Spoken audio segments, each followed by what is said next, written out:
Nous ne pouvons pas être forts à l'étranger si nous sommes faibles chez nous.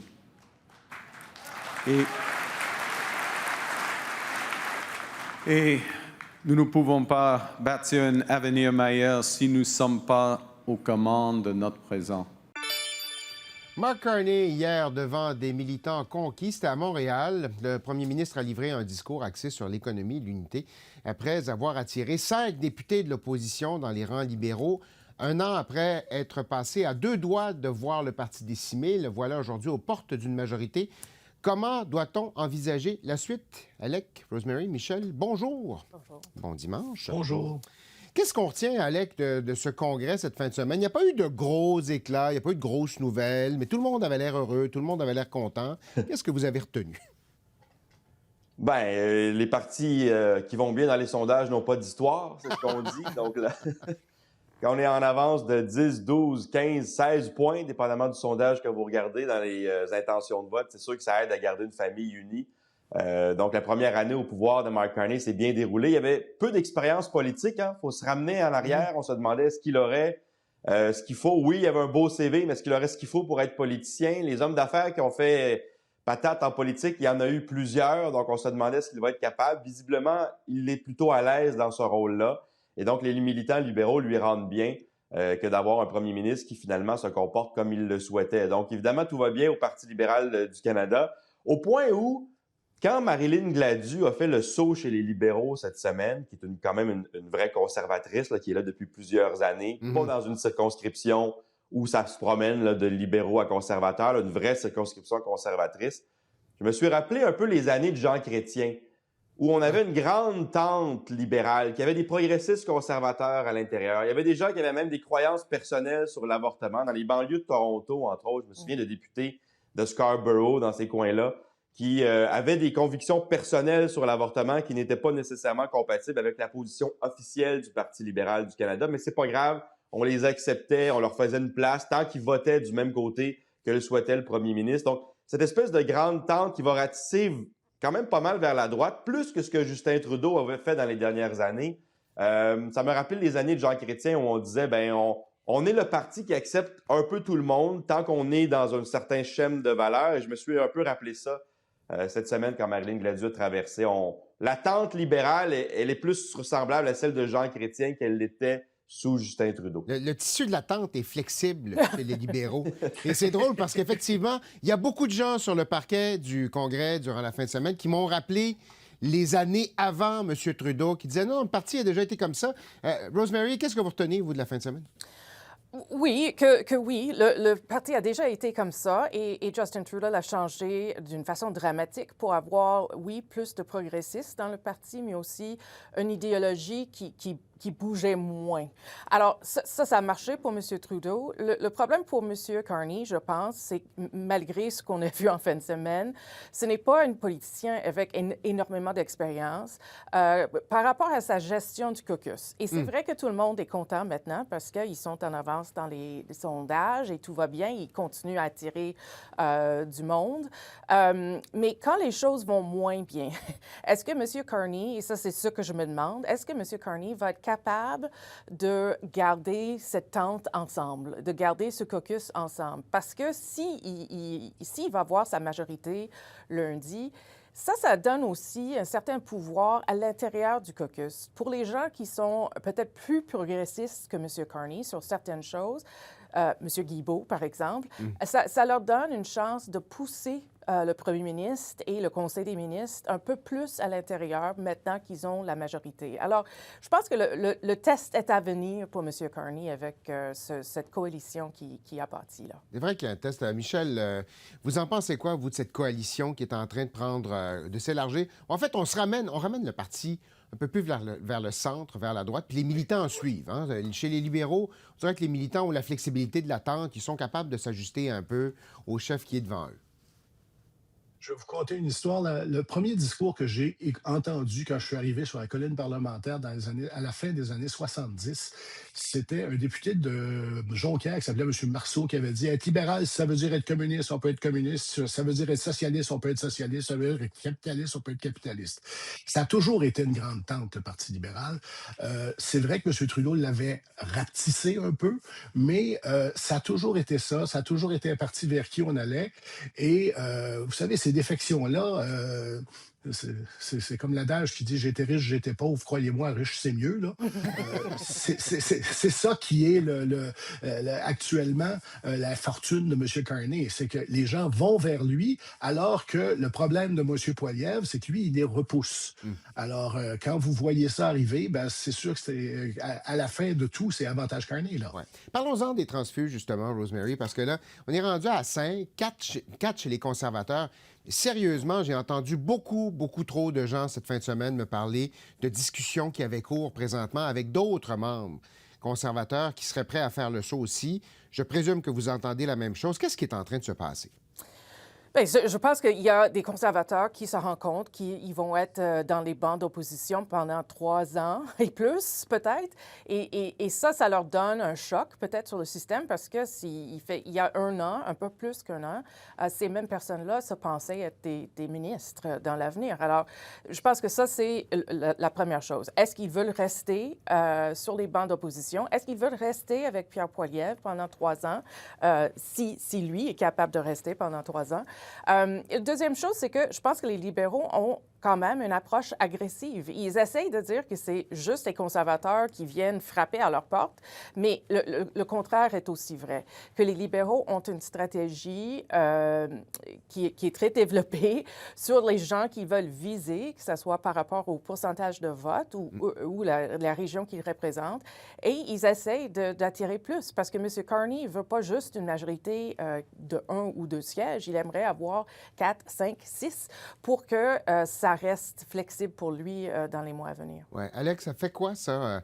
Combien de conservateurs peuvent partir avant que M. Poilievre ait un problème de leadership? Parce que là, on est dans le déni. Là, il a l'air à dire non, tout va bien, mais ça ne peut pas durer comme ça éternellement. Non, ça ne peut pas durer comme ça éternellement. Et je pense que l'attrait du pouvoir n'explique pas le départ de 4 députés. Il pourrait d'ailleurs y en avoir d'autres. Il y a des discussions, dit-on, la CBC rapportait cette semaine avec 9 autres députés pour passer chez les libéraux.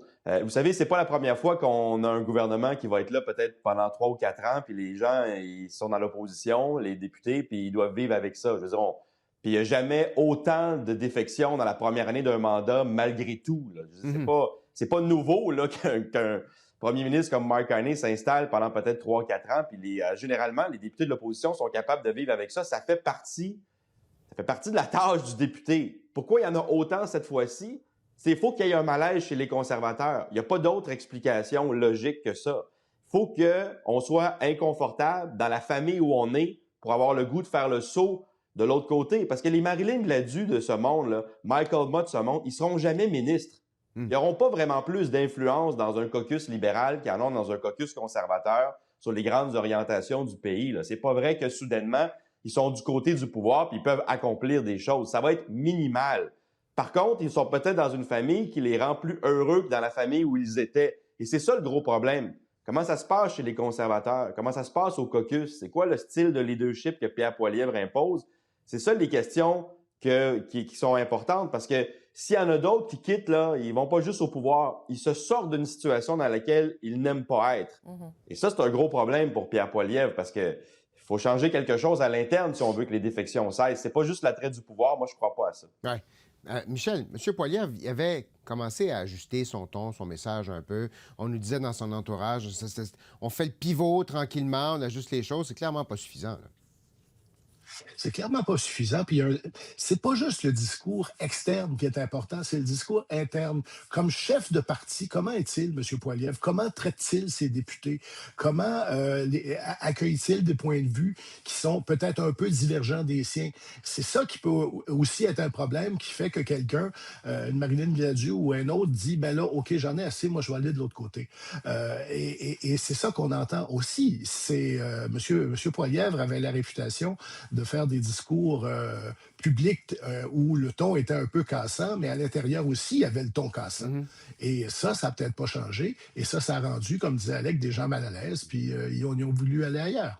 Mais pour le cas de Mme Gladu, juste pour rajouter, il y a eu des lettres qui ont été envoyées ou des courriels envoyés au caucus conservateur pour préciser, pour répondre et préciser ce qu'ils faisaient dans leurs médias sociaux, les entrevues qu'ils donnaient, pour comme donner preuve qu'ils faisaient un bon job comme député. Et les gens autour de M. Poilievre m'ont dit que Mme Gladu n'a pas aimé cette lettre beaucoup. Elle ne voulait pas démontrer à son leader comment elle faisait son job. Alors, quand on gère un caucus comme ça, comme Michel et Alec ils disent, ça peut causer des problèmes comme ça. Ouais. Un tour de table rapide sur... Est-ce qu'on met de côté l'idée d'un scrutin rapidement, d'après vous? Je commence avec vous, Alec.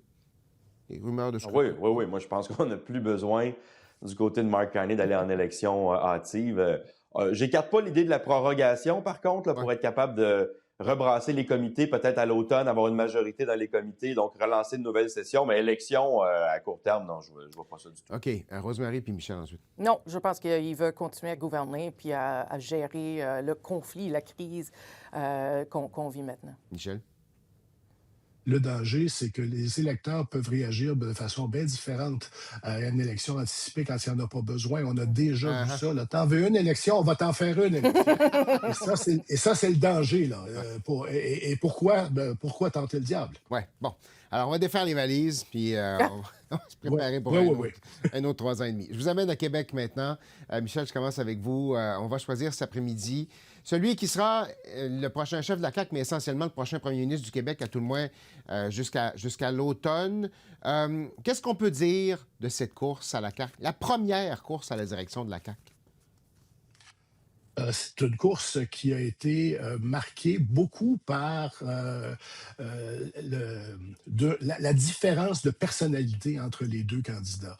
C'est-à-dire Mme Fréchette, qu'on connaît comme studieuse, comme bonne élève, comme quelqu'un qui connaît ses dossiers. Et de l'autre côté, M. Drainville, qui, lui, est un populiste, qui dédaigne pas aller à la limite de la démagogie quand il accusait Mme Fréchette, par exemple, d'être pour le chemin Roxham.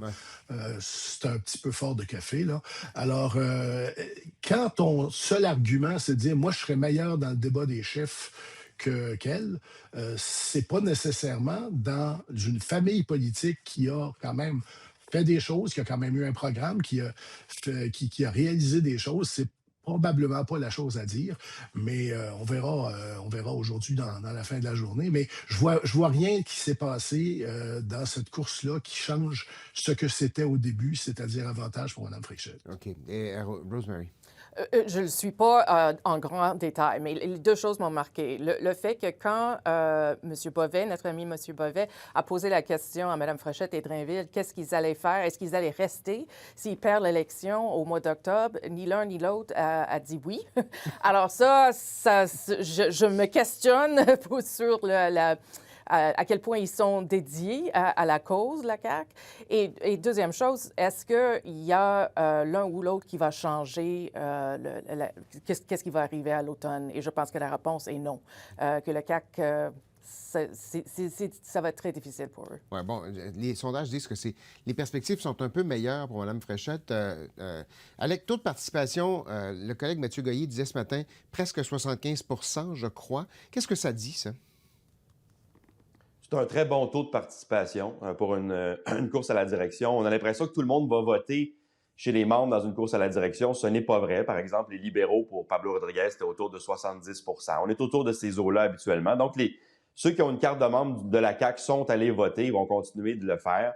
Ça me fait beaucoup penser à la course péquiste de 2000. Attendez, je me rappelle à l'arrière, celle de Jean-François Lisée et Alexandre Cloutier. Fait qu'on était à cette époque-là.